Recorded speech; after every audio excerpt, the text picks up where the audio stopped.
quickly. Good, it's working. Okay, how do I differentiate a square root of a function? When you put it in a fraction.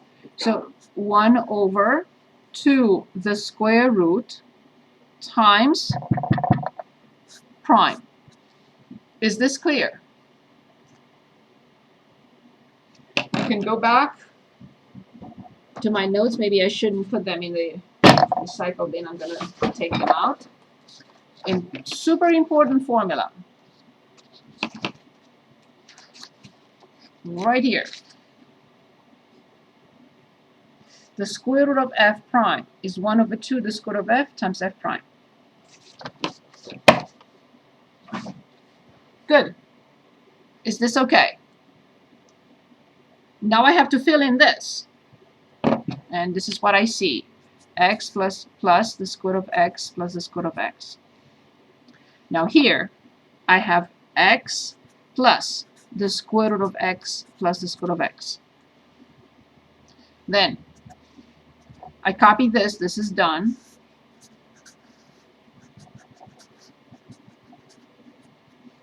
Times. Here I have a sum. I have a sum of two functions that I need to differentiate. I will differentiate this, and then I'll differentiate that. Good. What do I get? 1 plus the derivative of square root over x. So that'd be 1 over 2 square root of whatever times that inside prime, and now the parenthesis, the outside parenthesis. Maybe I should use a bracket, but we can also use nested parentheses. Okay, now I'm going to uncover, put it here, and put it here. So x plus the square root of x plus the square root of x. Good. I copy this, I copy this. Careful, do not miss anything, do not change anything.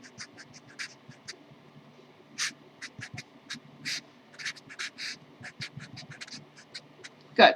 So now I'm here, inside and then outside. The derivative of this? 1 plus the derivative of this? 1 over 2 square root.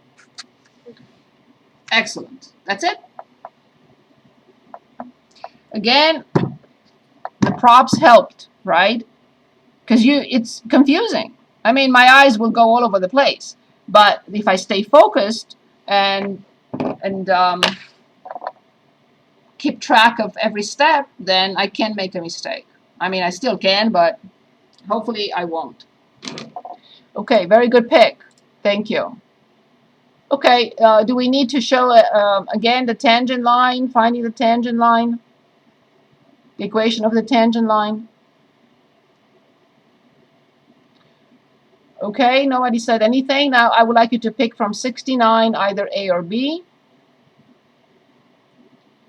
And we can look at another graph, but we did one last time. So, but we didn't do one with a table. So let's look at the table this time. Can anyone choose A or B? A. A. Okay, very good. So let me copy it. So this is 69. And we're asked to find h of x, which is given as f of g of x. And then we are asked to find h prime of 1. Perfect. I'm going to stop sharing for a second. I cannot find this before I have the function. What? The derivative function. So if I don't have the derivative function, I cannot plug in. So I have to find the derivative function. Can anyone tell us how to find h prime of x? F prime of g over x times g prime of x. Brilliant. Thank you very much. So now I can plug in 1 everywhere for x. Now I can. So then h prime of 1 is f prime of g of 1 times g prime of 1. Great. So I need to find this. I need to find this. and I need to find f prime of this number. So I need three numbers: g of 1, g prime of 1, and f prime of whatever this becomes. So I'm going to share again. So let's find the g of 1. Can anyone give us g of 1? 2. G of 1 is 2. Do we all agree with 2? Can anyone give us g prime of 1? Six. G prime of 1. I couldn't hear. You probably said 6. Forgive me. I just couldn't hear. Oh, good. I think that's what I heard. Good. So now I'm going to stop sharing for a second. So here's what we have. We have f prime of 2, and we have times 6. So then I need f prime of 2. Let's go back. Can anyone give us f prime of 2? 5. 5 indeed. So then the final answer is 30.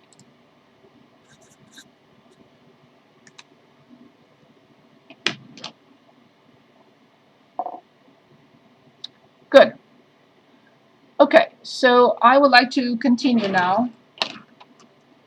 And let's continue with 3.5, implicit differentiation.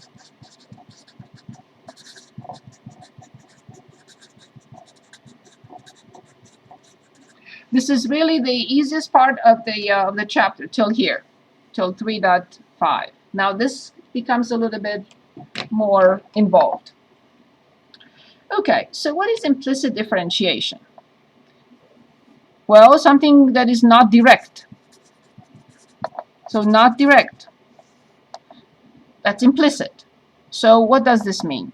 So if I have the function, like let's say x squared plus 1, I can directly determine f prime of x. Can anyone give us f prime of x for this function? 2x plus 1. Care- Just 2x. Excellent.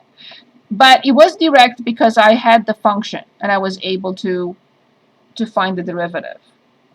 But what if I don't have the function, or I cannot solve the equation for the function? Then I can still differentiate, but I will differentiate implicitly.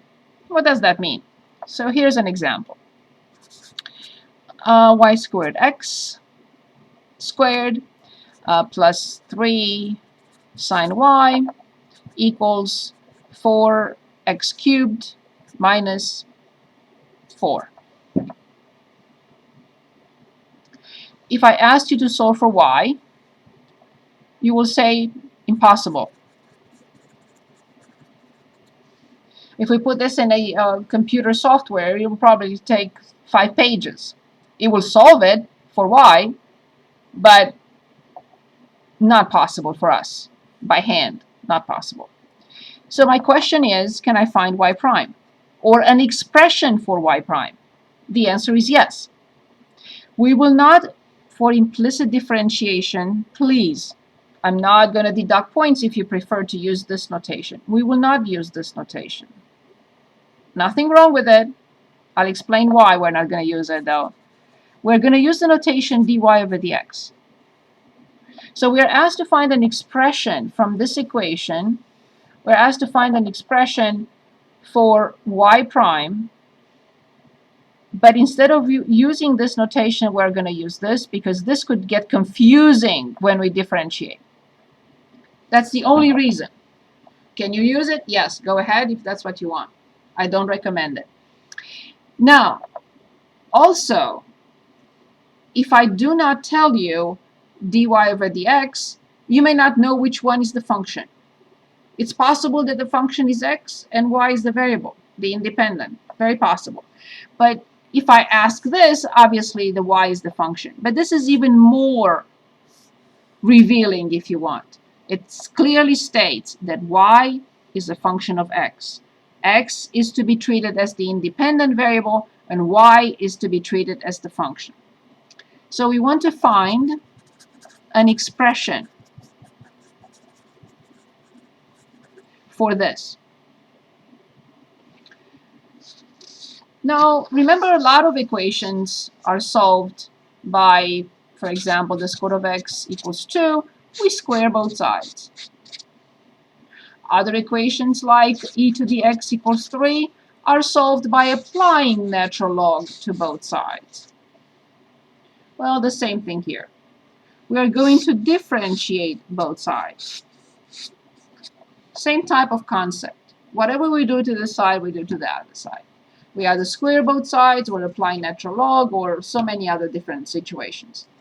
So now here we are differentiating, but we have to be super careful. This is the product rule. This is function 1 or this is function 2, it doesn't matter. 1 and 2. This one is the chain rule because this is the outer and this is the inner. This side is nice. I only have the independent variable, so there is no difficulty there. But here, I have a product rule and I also have a chain rule. So let's start. Let's start with the product rule. Keeping in mind that this is a function that we do not have. So, can anyone tell us how to start here? Applying the product rule, of course. You would do 2y Times the inner function prime 2 times y times 2 minus power 2 minus 1 times the inner function prime. I cannot stop without this because y is a function that I don't have. Times x squared plus y squared. And now what do I write? No, dy dx? Where this is not a function. Oh, so it'd just be 2. Exactly, just 2x.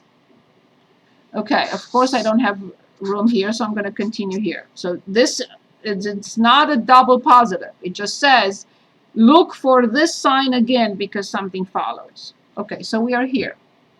We keep the 3. This is the outer, this is the inner. What is the sign prime? Very good. Very good. Times the inner function prime. Awesome. What do I write? dy dx? Of course. Done. Equals. The other side? Oh, that's squared. That's it. Okay, what do we do with this? Well, this is now a linear equation in dy over dx. So now I'm going to solve for this. First, I will move this term to the other side. And then here I have to factor out dy over dx. So that's my page 4. So dy over dx, and you'll tell me what in parentheses? 12xy minus 2xy squared. 12x squared minus 2xy squared. So what do I have here in parentheses? 2yx. Yes, let's write it as 2x squared y. Yes? And plus 3. Excellent. Well done. Thank you. Finally, I'm solving for this. What do I need to do to both sides to finally find the expression for dy over dx?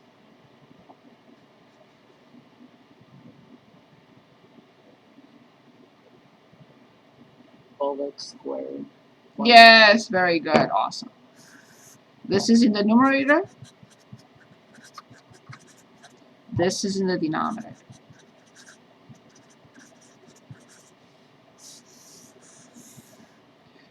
And you can say, what did you accomplish? You accomplished nothing. You still have the function in there that you don't have. Yeah, it's brilliant. You've found an expression for dy over dx, but it still depends on y. So what have you accomplished? A lot, actually. Because now, if from that equation, let's say I have a point a comma b, I can evaluate the derivative. I can find the rate of change, the instantaneous rate of change of that y that I don't have when x is a and y is b. Yes, I don't have an implicit equation. I don't have an expression that depends only on x. No, I don't. But I can still evaluate it if I have a point. So this is what we call implicit differentiation. Okay, so let's go back and share. I'm going to share, and we're going to choose problems to practice this with.